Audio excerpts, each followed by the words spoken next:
Et bonjour à tous, bonjour à toutes. On se retrouve donc dans ce nouvel épisode, on va encore parler d'amitié parce que vous avez été quand même pas mal à me dire que c'est une thématique qui vous parlait énormément. Je vous ai partagé sur mes réseaux sociaux et notamment sur Instagram, là où je suis le plus présente, des réels et des posts à ce sujet. Et ça a donné lieu à de super échanges en fait. Et je me rends compte que on est un petit peu tombé dans le mal accompagnax. Alors, pour celles et ceux qui n'ont pas la référence, je vous recommande la saison 2 de Bref, donc Bref, point 2, je crois que ça se dit, Bref 2.0, je ne sais plus. C'est une donc série qui met en avant certaines problématiques, et notamment, alors pas énormément, mais sur l'amitié en tout cas. Au départ, c'est sur le couple en fait, l'idée étant qu'on préfère parfois, malheureusement, prendre la décision d'être mal accompagné plutôt que d'être seul avec soi-même, de souffrir de solitude. Sauf que donc l'idée dans cette série, c'est que certaines personnes prennent une sorte de médicament qui s'appelle le mal accompagnax. Et en fait, c'est le fait de rester auprès de personnes qui nous font du mal, qui nous sont parfois toxiques, sans parler de perversion narcissique ou de personnalité toxique. Je rappelle qu'on peut tous et toutes être un jour toxique pour quelqu'un, ça ne veut pas dire qu'on est une mauvaise personne, d'accord? C'est juste qu'on va dire que nos traumas nous font écho, nos difficultés, nos vulnérabilités, et qu'on se tire plutôt vers le bas plutôt que de se pousser vers le haut.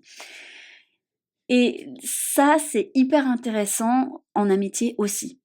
C'est-à-dire que beaucoup de personnes, je me rends compte, n'ont pas l'entourage dont ils auraient besoin.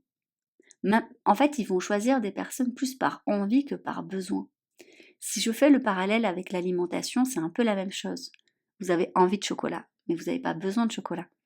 C'est quoi derrière cette envie de manger toute la tablette? Est-ce qu'il n'y a pas un besoin? Soit c'est en fait une sorte de nourriture émotionnelle, et en fait vous avez plutôt besoin de l'écoute, de quelqu'un qui vous rassure, qui vous prenne dans les bras, voilà, de sécurité affective. Soit vous avez peut-être un besoin en magnésium, ou vous avez besoin là d'une dose de sucre par exemple pour tenir parce que vous manquez d'énergie. Bref, votre corps a un besoin, mais il n'est pas forcément lié au chocolat. Il prend en fait l'envie, c'est le chocolat. Et plus on va réfléchir sur nos besoins, et moins on va être soumis à des envies. C'est un peu la même chose parfois. On a envie d'avoir des amis, il y a telle ou telle personne qui, elles nous séduisent par leur personnalité, elles nous donnent envie en fait de leur parler, elles sont peut-être solaires ou pas, peut-être qu'en fait elles ont quelque chose que nous n'avons pas. Si par exemple vous manquez de confiance en vous, vous allez peut-être être attiré par des personnes qui semblent avoir confiance en elles. Et je dis bien semble, parce que ça aussi c'est totalement différent. Je crois qu'on a parfois l'idéalisation de ce que c'est la confiance en soi. Moi, j'entends souvent des gens en accompagnement, quand j'accompagne des personnes, elles me disent: «Mais j'ai pas confiance en moi». Ça veut tout et rien dire, ne pas avoir confiance en soi. Parce qu'on peut ne pas avoir confiance dans un domaine particulier et avoir totalement confiance dans un autre domaine particulier. En fait, la confiance vient avec l'expérience, vient avec la connaissance de soi et vient avec la croyance très forte que même si on tombe, on pourra se relever. Ça ne veut pas dire qu'on se fera pas mal, ça ne veut pas dire que ça sera agréable, mais quoi qu'il se passe, je suis assez résiliente pour me relever. C'est ça la confiance en fait. C'est ce qui fait qu'on passe malgré tout à l'action, même malgré les peurs et les doutes. Avoir confiance en soi, c'est pas ne jamais douter de soi et ne jamais craindre quoi que ce soit. Ça n'existe pas, à moins que ça soit des personnes, je pense, extrêmement arrogantes ou peut-être psychiquement, justement, qui sont plutôt dans de la psychopathologie ou des choses comme ça. Donc c'est bon, voilà. C'est à part ça, tout le monde en fait doute de soi. Et là, je parle en plus à un public d'atypiques. Et ô combien je sais que les atypiques doutent souvent d'eux-mêmes, parce qu'on a une forme d'exigence personnelle, de perfectionnisme, d'idéalisation, j'en ai déjà parlé souvent dans mes épisodes de podcast, mais qui font qu'on va toujours voir en fait le détail qui ne va pas. Et sauf que si on s'attarde sur ce qui ne va pas, ça fonctionne pas. Sauf que, étrangement, pour les personnes qui font du mal accompagné, que c'est un amitié, c'est qu'elles veulent pas voir les red flags. Non, elles se disent que elles vont trouver mille et une excuses en fait à ces personnes, mais par contre, vont être ultra exigeantes envers elles-mêmes, et ça crée une sorte de dépendance affective hyper toxique. Je m'explique. Le problème en fait, si tu n'es pas entouré par les personnes qui te conviennent à toi, et encore une fois, ça ne veut pas dire que ces personnes elles conviennent à tout le monde, ou à personne. C'est très personnel, et je pense que ça dépend aussi d'une période de notre vie. Et je pense que vous le voyez, il y a des gens vous allez être très proche d'eux à une certaine période, et à d'autres périodes, un peu moins. Ça ne veut pas dire qu'elles font plus partie de notre vie non plus, ça ne veut pas dire aussi, encore une fois, qu'il faut les virer de notre vie. Quand je dis souvent aux personnes qu'il vaut mieux qu'elles soient bien entourées, de suite, elles ont en tête en disant « mais je vais pas me séparer de tous les gens là que j'ai, et leur dire ciao ». Non, personne n'a dit ça. Ça ne veut pas dire qu'on enlève des gens, alors sauf si les personnes sont extrêmement toxiques et mal intentionnées, là aussi, il vaut mieux. Mais sinon, on peut juste prendre de la distance, les voir moins ou moins se confier en fait. Si on trouve par exemple qu'elles sont extrêmement maladroites, ou c'est pas forcément la méchanceté, mais qu'elles ne savent pas être dans l'écoute, empathique. Soit parce qu'elles ne savent pas faire, soit parce que actuellement elles ne peuvent pas faire aussi, parce qu'elles-mêmes elles sont dans une phase très égocentrique, comme on peut tous le vivre, quand par exemple on va très très mal, on a du mal parfois à être ouvert à d'autres. Bref, qu'importe la raison, euh, on peut prendre de la distance un petit peu et trouver ailleurs des personnes qui nous font du bien. Mais que se passe-t-il quand on est donc pas bien entouré?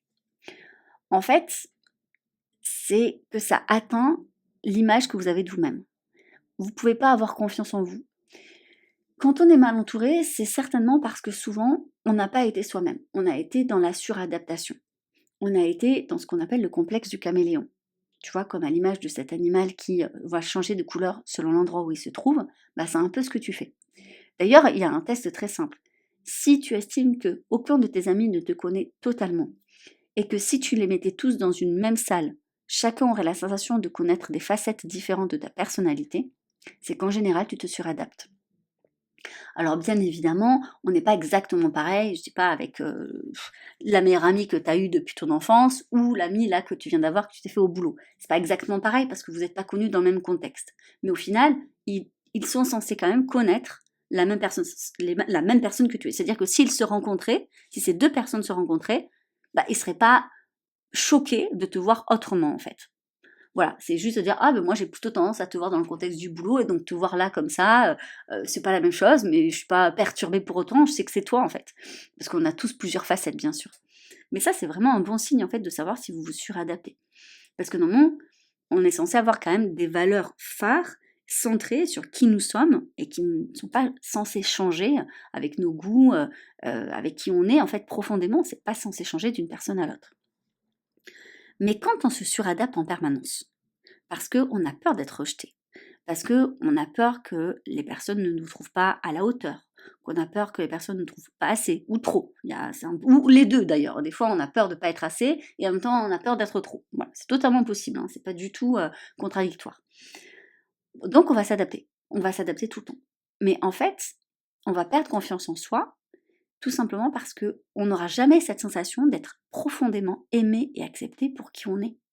Vu qu'on se suradapte en permanence, on ne laisse pas aussi la possibilité à l'autre de nous prouver qu'il nous aime avec tout ce qu'on est en fait, avec toutes nos facettes, même les moins appréciables, avec tous nos défauts, nos vulnérabilités, nos fragilités, tout ce que vous voulez en fait.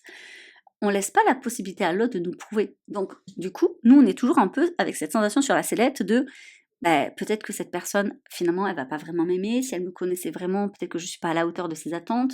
Peut-être que finalement, je suis pas assez bien pour elle ou pour lui. Il y aura toujours ces questions, en fait. Et ça va faire du tort à la relation parce que ça va aller dans un cercle vicieux de dépendance affective. Vous allez donc toujours être à la recherche de preuves d'amour et d'amitié. Ça, c'est valable que ça soit en amour comme en amitié. Parce que pour moi, l'amitié, c'est de l'amour, en fait. Les amis, on les aime comme ils sont. Il n'y a peut-être pas la sphère affective, sexuelle, intime qu'il y a dans une relation de couple amoureux, et encore que, parce qu'il y a des personnes asexuelles, mais je veux dire, voilà, c'est une forme d'amour, l'amitié. Si vous n'êtes pas vous-même, vous n'allez pas pouvoir en fait vous sentir en sécurité dans cette relation. Et si vous n'êtes pas senti en sécurité, vous n'allez pas avoir confiance en vous. Et donc c'est un cercle vicieux, parce que vous allez toujours demander des preuves d'amour, d'amitié, de personnes en disant mais pourquoi tu m'apprécies, qu'est-ce qui fait que tu es mon ami? Si vous avez ce genre de questionnement, en fait c'est tout simplement parce que vous n'arrivez pas à être vous-même. Et quand on n'a pas confiance en soi, on ose encore moins être soi-même parce qu'on a encore plus peur du rejet. Vous avez compris le cercle vicieux? En fait, il faut sortir du mal accompagnax. Il faut en fait oser être soi. Et là, c'est vrai que ça renvoie, je pense, à la peur de la solitude. C'est-à-dire que, et si vraiment vous étiez rejeté? C'est une possibilité en fait. Peut-être qu'effectivement, en étant vous-même, dans votre entourage, vous aurez des personnes qui vont vous dire « Je pensais pas que tu étais ce genre de personne. Dis donc, je suis vachement déçue. Dis donc, t'as changé. » Et là, ça va faire mal. C'est vrai que ça va faire mal, mais ça va faire mal juste un temps. En fait, c'est ça qui est intéressant. C'est-à-dire que des moments de solitude, en fait, c'est ce changement de cercle d'environnement, ce cercle d'amitié. C'est un peu comme un déménagement. Si vous avez déjà déménagé, ou je sais pas, rappelez-vous quand vous êtes passé de l'école au collège, du collège au lycée, ou après à l'université, si vous êtes à l'université, bref. Il y a plein d'exemples comme ça où vous avez changé d'entreprise. Il y a eu un moment, effectivement, où il a fallu se réhabituer, où vous vous êtes senti un peu seul, où ça a été difficile. C'est exactement la même chose en fait. Quand vous allez oser être vous-même, oui, il y a des gens, c'est vrai, c'est évident qu'il y a des personnes, ça va pas leur convenir. Ça va pas leur convenir pourquoi? Parce que en fait, c'était pas le deal de départ. Le deal de départ, c'est que vous soyez, je sais pas, de la couleur bleue. Donc si vous changez en couleur verte, s'il faut, il y en a, ils aiment pas du tout le vert. Donc forcément, pour eux, le deal, c'était que vous soyez bleu. Donc si vous devenez vert, peut-être que ça leur convient pas. Et c'est leur choix, et c'est parfait ainsi. Mais allez savoir, peut-être qu'il y a des gens, en devenant vert, ils vont encore plus vous aimer.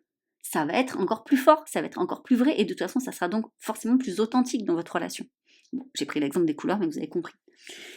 Et je suis allée quand même rechercher quelques études scientifiques, vous savez que j'adore ça, surtout tout ce qui est domaine de la psychologie sociale.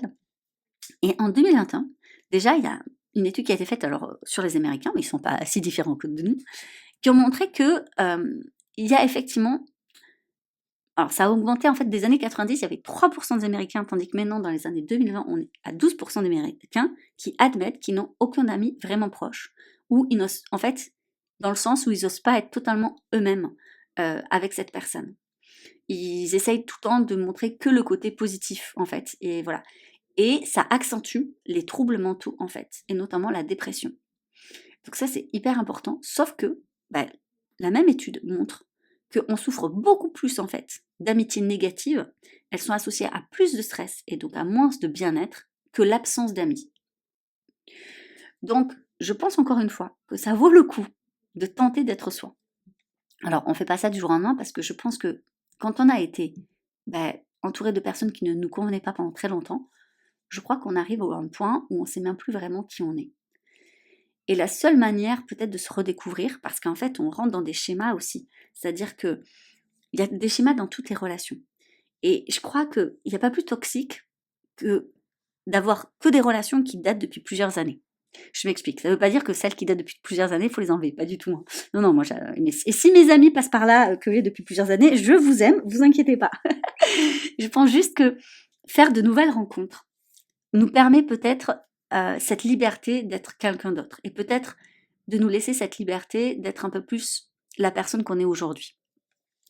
Je donne souvent ces exemples-là parce qu'on les voit beaucoup dans les films, dans les séries, de ce groupe d'amis qui se suit depuis le lycée, depuis hyper longtemps, et où chacun en fait a un rôle dans le groupe.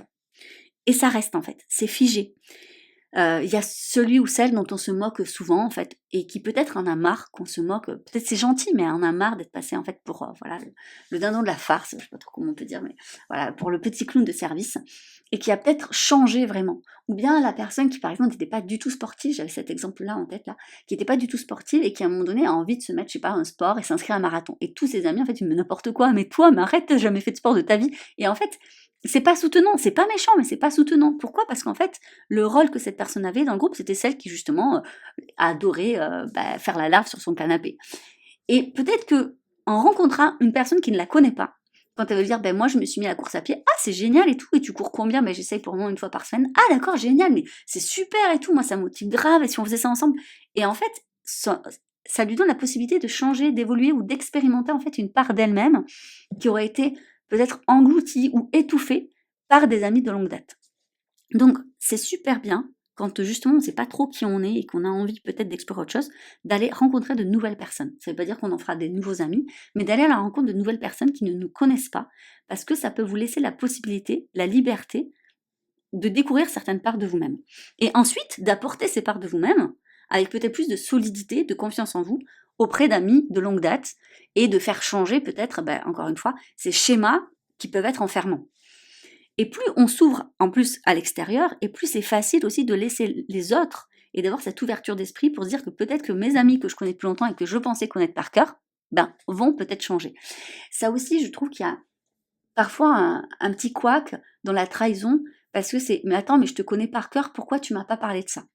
Je comprends pas cette question-là, en fait. Je comprends pas ce truc de: «Ah, pourquoi on devrait tout dire toujours à la même personne?» Peut-être qu'il y a des choses qui peuvent changer, on ne doit rien à personne. Je veux dire, moi, mes meilleures amies, si elles ont pas envie de me parler de certaines choses, je vais pas m'offusquer et je vais pas me remettre en question en disant: «Mais oh, peut-être je suis pas une bonne amie parce qu'elles ont pas eu envie de me dire ça». Non, je me dis que si elles ont trouvé auprès de quelqu'un d'autre ce dont elles avaient besoin à ce moment-là, ben, en fait, je les aime suffisamment pour justement leur laisser cette liberté sans culpabilité, en fait. J'ai pas envie qu'elles s'en veulent parce qu'elles m'ont pas tout dit. Je trouve que justement, une amitié saine, c'est bah, je suis là si tu en as besoin, et si tu ne souhaites pas venir, c'est ok pour moi. Je ne vais pas remettre tout en question. Je vais ni remettre en question notre amitié, ni l'amour ou l'attachement que tu as pour moi, en fait. Et si à un moment donné, nos routes prennent un peu de distance l'une envers l'autre aussi, c'est ok aussi. Parce que pour moi, c'est aussi ça de l'amour. C'est je n'emprisonne pas l'autre dans une relation dont elle n'a plus besoin.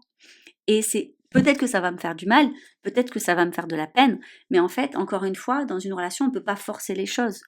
C'est-à-dire, moi maintenant, qu'est-ce que j'ai envie d'investir dans cette relation? A priori, cette personne, elle me donne moins de nouvelles, on se voit moins souvent, et peut-être qu'elle a moins besoin de m'accompagner à ce moment-là. Je vous prends l'exemple d'un cas qui m'est arrivé il n'y a pas si longtemps, c'est qu'une amie à moi a divorcé. Et donc moi, étant mariée, je ne sais pas ce que c'est de vivre le divorce. Je peux l'entendre, je peux la comprendre, mais à ce moment-là, elle a eu beaucoup besoin de s'entourer de femmes qui avaient vécu ça. Pour plusieurs raisons. La première, parce que c'est toujours chouette d'avoir des personnes qui sont passées par là et qui connaissent, qui vont peut-être mettre des mots sur ce que tu es en train de vivre, et donc c'est aussi plus rassurant. Mais aussi parce qu'en fait, elle se retrouvait dans la position où une semaine sur deux, elle n'avait pas ses enfants, qu'il a fallu qu'elle retrouve en fait une vie sociale qu'elle n'avait plus forcément, qu'elle ne savait pas quoi faire, et que quand elle sollicitait des amis mariés, nous, on a notre quotidien, en fait, notre routine avec notre famille, tout ça, et on était moins disponible en fait. Et se retrouver avec d'autres femmes qui sont divorcées, c'est retrouver aussi peut-être ça, ce moment en fait de partage sans les enfants, chose que je ne pouvais pas lui apporter.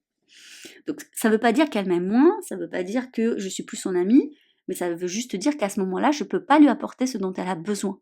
Et c'est vrai que du coup, on s'est moins vu, on a moins échangé, et qu'elle m'a manqué. En fait, c'était à moi de me questionner, à me dire qu'est-ce que j'ai envie d'investir dans cette relation. Et on peut être juste honnête en disant en fait, tu me manques. Je comprends qu'en ce moment, tu vois, tu as envie de sortir avec telle ou telle personne et tout, c'est génial, mais j'aimerais bien aussi faire partie de ta vie encore. Et je serais très contente en fait qu'on puisse trouver un temps pour échanger et que tu me dises ce qui se passe. Et notre relation a forcément changé. Mais c'est ok, en fait, les relations, elles sont censées changer aussi. Ça aussi, à mon sens, ça fait du mal à Compagnax quand on bloque la personne dans un schéma et qu'on se dit c'est comme ça qu'on a été, il faut toujours qu'on soit comme ça. Prenons l'exemple d'une amie de longue date que vous avez eue effectivement lorsque vous étiez plus jeune et que voilà, vous sortiez beaucoup, faisiez beaucoup la fête. C'est évident que quelques années après, si votre style de vie a changé, que votre relation doit changer et que ça sera peut-être pas cette amie avec qui on va faire la fête. Et peut-être que elle est encore là-dedans. C'est ok aussi. Peut-être que votre relation, elle va être différente. Et on ne peut pas le reprocher à l'autre. Mais peut-être qu'il vous manque quelque chose. Si, imaginons, elle a arrêté de faire la fête et que vous avez envie de continuer, ça veut dire justement, peut-être que vous allez devoir combler ce besoin avec de nouvelles personnes. Mais on ne peut pas reprocher à l'autre que maintenant, elle n'ait plus envie de sortir. En fait, c'est son choix. Et ça ne remet pas en question votre relation. Votre relation, elle est censée changer. Et je pense que ça fait juste écho en fait à des peurs. Donc il y a la peur du rejet, il y a la peur d'être abandonné, mais il y a aussi la peur du changement. On n'en parle pas assez, mais la peur du changement, elle n'est pas facile, et notamment dans les relations. Mais chez les atypiques, c'est encore plus vrai. C'est pour ça que beaucoup souffrent énormément du déménagement. Il y en a beaucoup, c'est un grand stress de déménager. Il y en a qui s'en moquent totalement, il y en a qui ne pourraient pas changer de pays, il y en a qui auront du mal à changer de carrière et de voie professionnelle, et il y en a qui ont du mal à envisager que leur relation change parce que c'est ça leur stabilité. C'est pour ça que certaines personnes restent dans des relations qui ne leur conviennent plus, que ce soit en amour et en amitié, par peur du changement. Un changement, ça s'accompagne, ça prend du temps. Je pense qu'émotionnellement, quand on est hypersensible, tout changement, c'est un deuil à faire, en fait. C'est un véritable deuil. Et ça, pour les personnes qui sont pas atypiques, c'est pas compris. Parce que tu crois pas que t'en fais trop, bon ben ça va, il s'est juste passé ça, mais passe à autre chose. Ah, qu'est-ce que c'est pénible ce genre de réflexion. Parce que si on pouvait passer à autre chose, on le ferait en fait. Hein. Je veux dire, on se fait pas du mal pour rien. Bon, voilà, on peut pas tous se comprendre, mais comme je dis souvent, on n'a pas besoin en fait de se comprendre pour se respecter. Et ça, il faut parfois le rappeler aux gens en disant, mais c'est pas parce que tu comprends pas que c'est pas respectable en fait, ma façon de fonctionner. N'hésitez pas à le redire aux personnes en fait. En disant parfois, moi je te comprends pas, pour autant je suis preuve d'empathie et de bienveillance à ton égard. Donc tu comprends pas, d'accord, bah, tu sais, c'est pas intellectuel en fait. Là, on est sur de l'émotionnel. Donc on n'a pas besoin d'intellectualiser, de rationaliser et d'être dans la compréhension, dans l'analyse en fait de la situation pour avoir de l'empathie. Donc oui, le changement dans une relation, ça fait peur. Parce que, et si cette relation, bah, qu'est-ce qu'elle peut advenir en fait? Mais plus on aime vraiment les gens, et plus, en fait, c'est ça qui est bien, c'est qu'on arrive aussi à s'aimer beaucoup plus soi-même. Plus vous laissez la possibilité à l'autre d'être lui-même et d'avoir la possibilité de changer, et plus vous vous offrez aussi à vous cette possibilité en disant, ben, si l'autre change et elle prend une nouvelle voie, pourquoi ça ne serait pas l'occasion pour moi aussi d'investir de nouvelles voies et de nouvelles facettes, en fait. Donc les transitions, euh, c'est pas forcément négatif. Et dans la vie tous les jours, c'est toujours difficile. Quand par exemple, on dit souvent dans la vie, il y a des portes qui se ferment, et en fait, on est souvent bloqué face à une porte fermée, et on se rend pas compte dans un premier temps qu'en fait, c'est parce qu'il y a des portes ouvertes à côté. Mais on est bloqué souvent parce qu'on se dit, mais c'était cette porte que je voulais prendre. Vous savez, mais pour tout, absolument pour tous les sujets. Et on est bloqué, il y a ce sentiment de, de frustration, d'injustice en fait qui face à nous. Et donc c'est un deuil à faire en disant, ben, je ne pourrais pas passer par cette porte, ça ne sert à rien, elle est fermée, elle est bloquée, c'est comme ça. Donc il y a un deuil. Soit je m'entête face à cette porte fermée et je souffre, mais je souffre tout seul en fait, hein, je me fais souffrir tout seul. Alors parfois on a besoin d'être accompagné bien entendu par un thérapeute, un psychologue, enfin un professionnel de la santé mentale, bien évidemment, quand c'est trop douloureux. Il faut se faire accompagner, mais cette souffrance, c'est tout seul en fait quand on se la crée. La porte, elle est fermée, point. Comme quand les gens, moi ça m'est déjà arrivé qu'il y ait des personnes qui me ferment leur porte de leur amitié, c'est hyper douloureux, bien évidemment que c'est douloureux, bien évidemment que ça fait mal, bien évidemment qu'on se remet en question et qu'on a tendance à s'auto-flageller en disant on était certainement la pire personne du monde, qu'on ne méritait certainement pas son amour ou son amitié, et on remet tout en question. Mais bien sûr, donc il y a un processus de deuil à faire.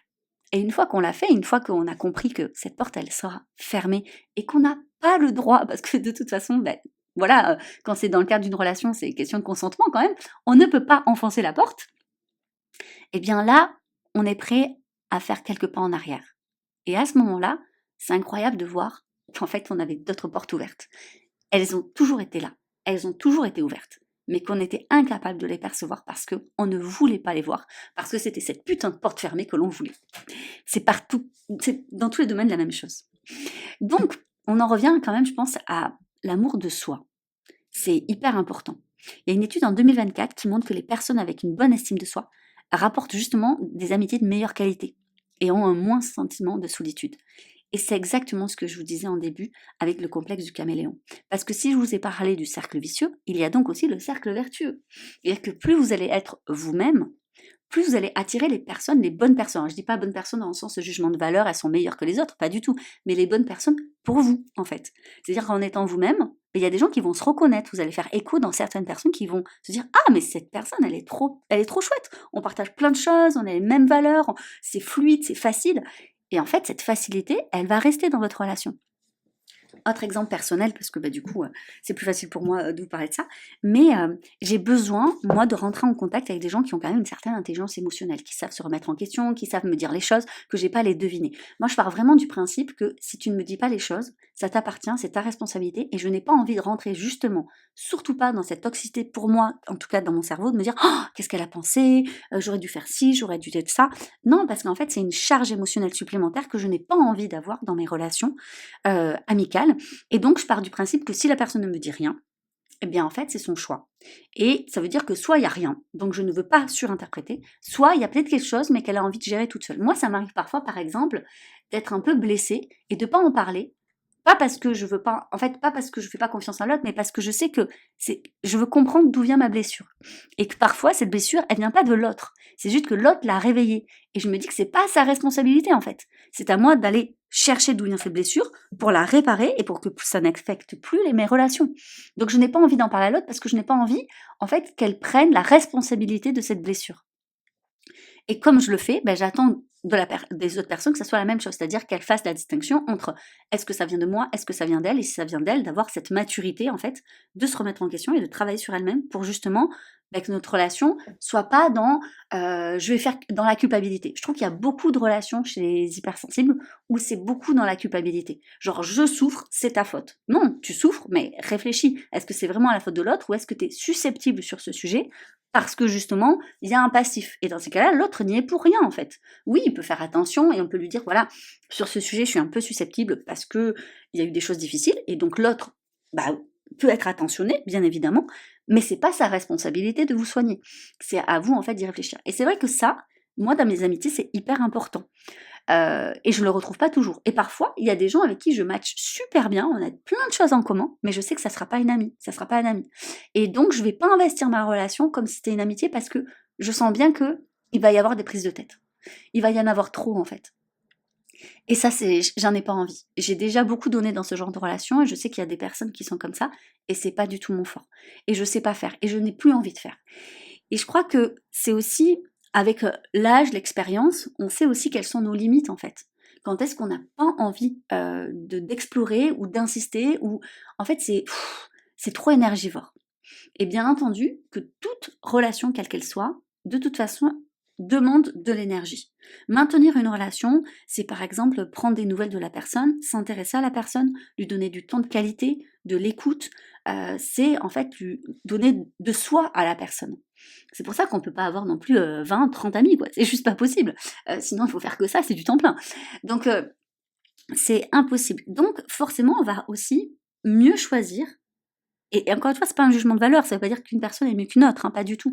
Mais on va être plus attentif et attentive auprès des personnes où on va s'investir. Parce qu'une relation va demander de l'énergie et que ça peut pas être ça non-stop en fait, ça c'est pas possible.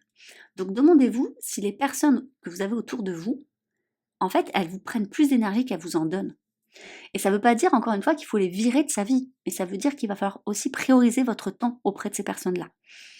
Autre exemple, j'avais une amie qui était en incapacité, parce qu'elle vivait des choses difficiles, d'être à mon écoute. Et moi, je passais tout mon temps à écouter ces longs podcasts de 30, 40 minutes, parfois que 10 minutes, mais fois X podcasts, enfin X messages vocaux, c'était super long. C'était impossible, c'était invivable en fait. Elle prenait énormément de mon temps, et moi, quand elle demandait, et c'était plus par politesse si j'allais bien, elle ne rebondissait jamais en fait sur ma vie ou sur ce que je partageais. Elle allait directement sur elle. À un moment donné, c'était trop énergivore. Mais comme je tenais à cette relation, je lui ai dit, en fait, en toute transparence, ce que je vivais. C'était pas agréable, mais en même temps, je pense que dans une relation, aussi, si on n'a pas la capacité de dire les choses, bien sûr, il faut faire attention de ne pas blesser, et je pense que il faut toujours faire attention à comment on dit les choses et au moment où on les dit, bien évidemment. Encore une fois, c'est ça, prendre soin de l'autre, mais on est censé pouvoir les dire. Ah, ça n'était pas agréable pour elle à entendre, et je sais qu'elle a mis un peu de temps aussi à essayer de comprendre, mais au final, je pense que notre relation est beaucoup plus saine aujourd'hui parce qu'elle fait attention à ce genre de choses. Et je vois qu'elle fait des efforts et c'est hyper touchant d'ailleurs quand elle dit non, non, mais d'accord, ok, j'ai entendu. Ah, d'accord, mais je sais. Des fois, je me rappelle, elle me dit des fois, mais je sais. Alors, je sais pas comment réagir à ça parce que j'ai rien vraiment à dire, mais je t'ai entendu. Et je trouve ça très juste et c'était ok pour moi en fait parce qu'on n'est pas obligé de réagir sur tout et sur tous les détails, bien évidemment. Mais de donner la sensation à l'autre que il est écouté et de se sentir écouté, c'est quand même pour moi une base. Donc, quelle est votre base à vous, en fait? De quoi vous avez besoin? C'est hyper important. Qu'est-ce que vous attendez aussi d'une relation? Ça, je crois qu'il y a vraiment une malhonnêteté, en fait, de dire mais moi j'attends rien d'une relation, il faut pas avoir d'attente. Mais c'est faux. En fait, c'est totalement faux. Dans toute relation, on a des attentes, si ce n'est le respect. Mais le respect étant super subjectif. Donc, qu'est-ce que ça veut dire pour vous le respect? Je suis quand même allée creuser donc dans ces petites recherches là, voilà, sur les études sur les qualités d'amitié et le bien-être. Et il y a 10 points qui reviennent en fait, ce qui fait finalement une bonne relation d'amitié. Donc je vous ai, à vous de voir si ça vous parle ou pas. Voilà, tous les points ne me parlent pas forcément ou pas comme je les ai trouvés dans les recherches scientifiques, mais j'ai trouvé que c'était une bonne base à vous partager pour que vous puissiez faire le point aujourd'hui sur les relations que vous avez. Un, donc, c'est la réciprocité. Un bon ami doit donner autant qu'il reçoit. En fait, c'est ça. Et il y a une étude en 2023, c'est toujours la même, qui souligne que la réciprocité dans les amitiés réduit la solitude et augmente le bien-être. Donc, il faut quelqu'un qui s'intéresse à vous. Mais c'est très subjectif. Qu'est-ce que c'est pour vous quand on s'intéresse à vous? Est-ce que c'est donner du temps, de l'écoute, faire des cadeaux, penser à votre anniversaire? Enfin, voilà, je sais pas. Mais ça, c'est hyper important et il faut le dire à l'autre. Si par exemple pour vous, c'est hyper important qu'on fête votre anniversaire, bah, dites-le aux gens en fait, en disant mais n'oublie pas mon anniversaire, mets-toi une alarme parce que pour moi c'est trop important. Donc s'il te plaît, mets-toi une alarme dans ton agenda. Voilà, dites-le en fait, tout simplement. Je pense que c'est ok. Il y a certaines personnes qui disent bah tu me l'as dit, c'est ok. En tout cas, moi je sais que je fonctionne comme ça. Il y a bien sûr le respect mutuel. Il y a une revue en 2022 qui montre que le respect dans l'amitié est en fait fait beaucoup moins d'anxiété. Et donc dans le respect, la question en fait que cette étude met en avant, c'est est-ce que je me sens valorisée avec cette personne? Je trouvais hyper intéressant qui mettent le respect avec la valorisation en parallèle. À vous de voir si ça vous parle ou pas, mais finalement c'est intéressant, oui, parce que est-ce qu'on a vraiment envie d'amis? Et là, c'est vrai que ça parle sur la sororité entre femmes. Moi, j'ai la sensation que parfois, il y a des femmes, est-ce que c'est vraiment des amies si par exemple, quand vous êtes bien habillée, elle se sent mal à l'aise à vos côtés, ou justement elle va vous dire qu'une robe ne vous va pas parce qu'elle veut pas que vous soyez plus jolie qu'elle. Il y a des trucs un peu comme ça entre femmes que je trouve vraiment pas sains. Donc voilà.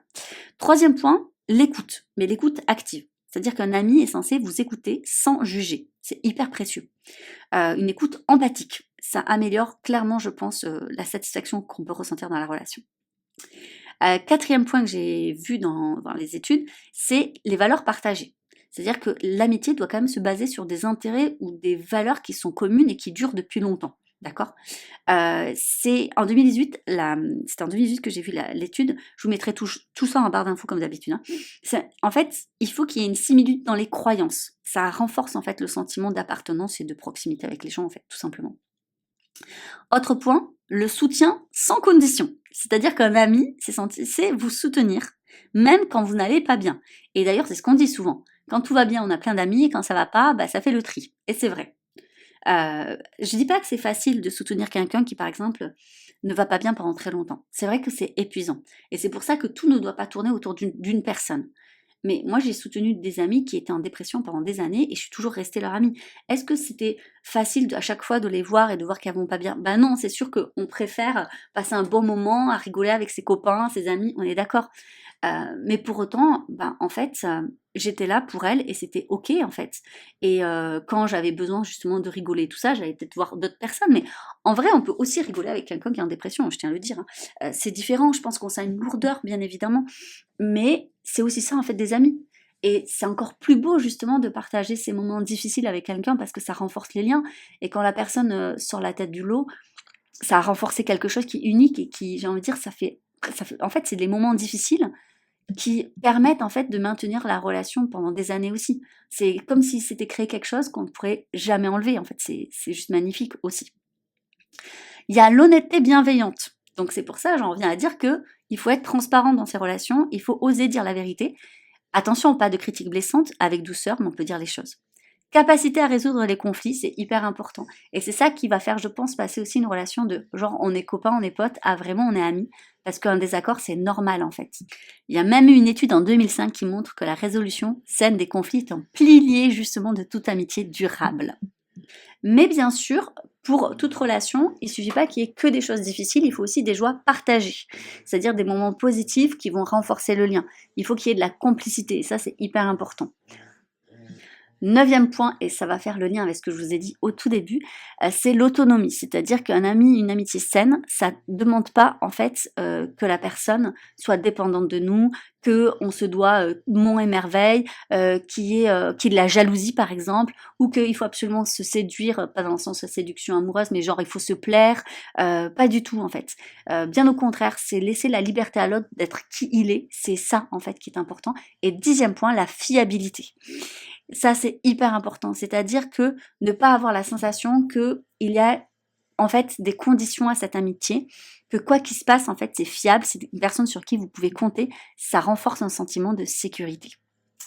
voilà les 10 points que j'ai pu reprendre et qui font lien avec tout ce que je vous ai dit. Je sais pas si du coup, si cet épisode de podcast a pu vous aider, a pu vous rassurer, a peut-être pu mettre des mots aussi sur ce que vous avez vécu ou sur ce que vous vivez, n'hésitez pas à me faire des retours. C'est hyper précieux pour moi, que ça soit en commentaire ou directement sur Instagram ou par mail. Des fois, je reçois vos retours par mail. Je suis hyper contente de ça.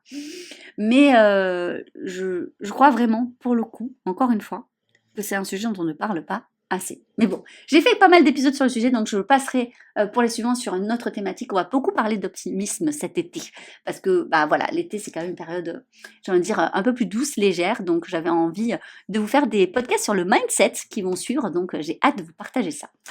Allez, sur ce, je vous souhaite une bonne semaine comme à chaque fois, et puis le meilleur à venir pour vous. Bye!